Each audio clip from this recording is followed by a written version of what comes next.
Hello, welcome back. I'm Sarah Zuber with Verve Counseling, and I realize it's been, a couple weeks since I put anything, recorded anything. So I'm gonna hop on here, and today I'd like to talk about another tool that is known to be effective for managing anxiety and mood in these uncertain times, and it is mindfulness.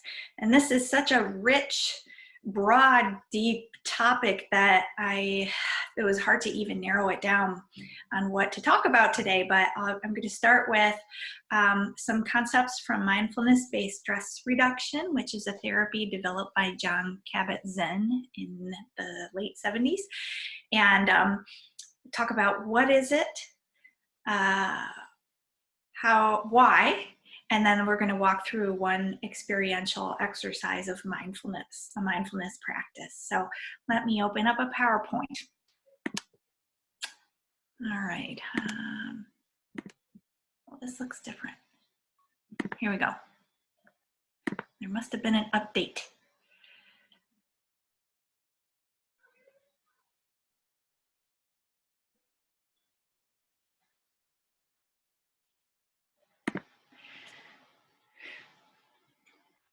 All right, mindfulness. This is from Mindfulness-Based Stress Reduction.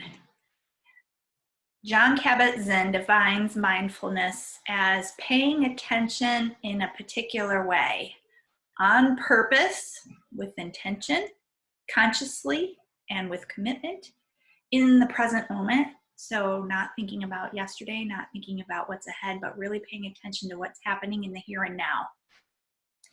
And non-judgmentally. So that means with acceptance and compassion. You're observing without judgment. One way to get to that is to put your hand on your heart. And this helps to encourage self-compassion instead of judgment. Okay. Jon Kabat-Zinn. He has, well, we'll talk about that at the end. Okay, foundations of mindfulness. So thinking about the body, paying attention to breathing, posture, sensations, the 5 senses. You can do this standing, sitting, laying down, walking, eating, lots of different ways with the body. Mindfulness in the mind. This is awareness of one's own mind and its habitual responses. What are your patterns? What are the automatic thoughts that come up? Without automatic meaning without effort. Feelings. Pleasant feelings, unpleasant feelings, neutral feelings. Paying attention to what's coming up. And finally, the universal. This is laws of matter and mind, and just being with things as they are. Okay, why mindfulness? There are lots of studies about what the beneficial effects of mindfulness. Here's one, and here are some of the findings. Higher life.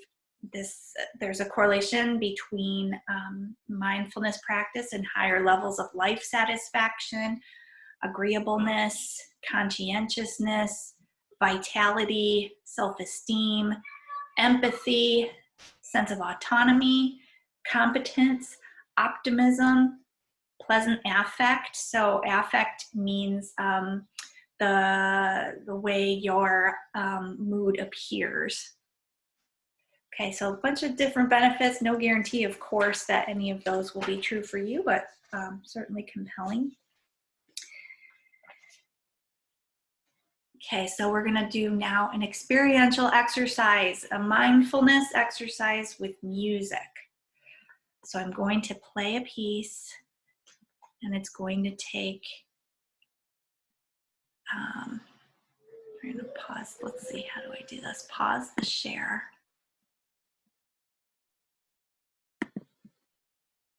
And I wanna pull up a little piece of music. Okay, so get into a comfortable position with a straight back and your hands relaxed in your lap so that you can sit still and quietly for a minute or so. Now sit quietly and observe the sounds that you hear. The exercise will last about 45 seconds. If you find yourself distracted, just notice that.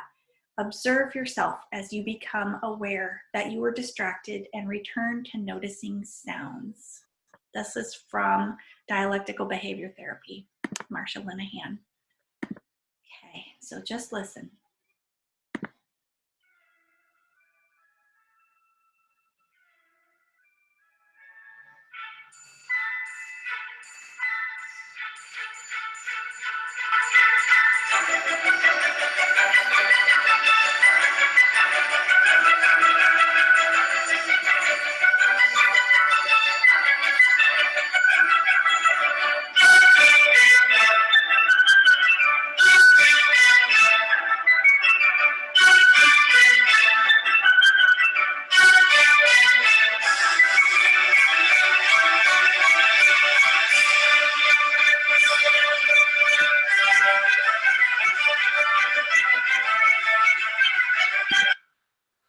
All right. What did you notice? You may have noticed many thoughts arising, like, I don't like this music, or this is interesting, or maybe even you even got caught up in thoughts or emotions so that you stopped paying attention to sounds and instead paid attention to your thoughts. Or you may have noticed that your attention wandered. It's not uncommon to have to direct and redirect your attention many times in the course of a minute back to the thing you're observing. Okay. So now we're going to play that music again, and this time I want you to pay attention to a particular instrument. Focus your attention on that one thing and try to make it out even when the other instruments drown it out. And again, if you find yourself distracted, just notice that. Observe yourself as you become aware that you were distracted and return to noticing that instrument or element that you're focusing on. All right, here we go. I'm going to play it again.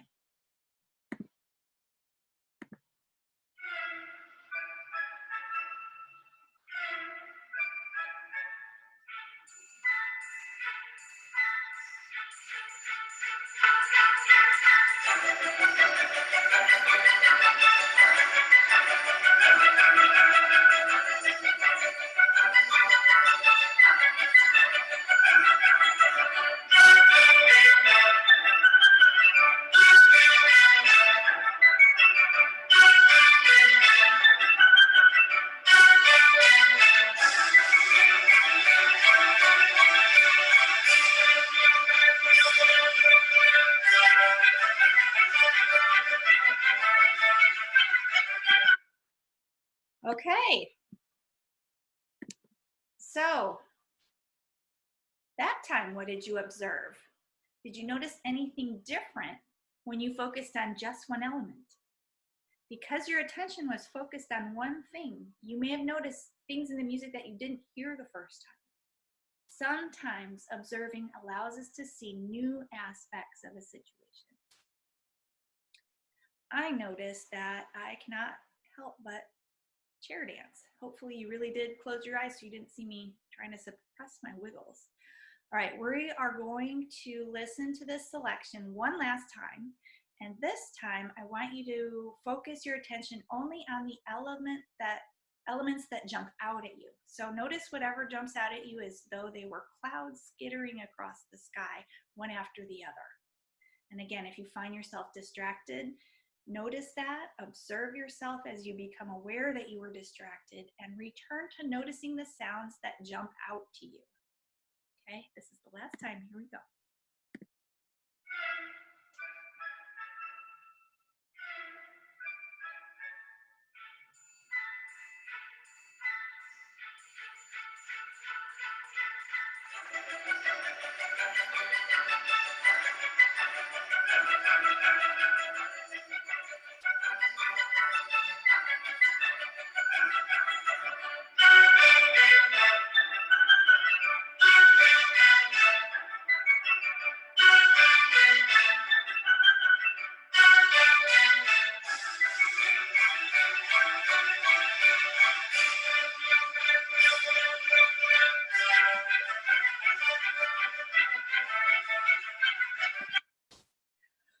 Okay, so what did you observe that time?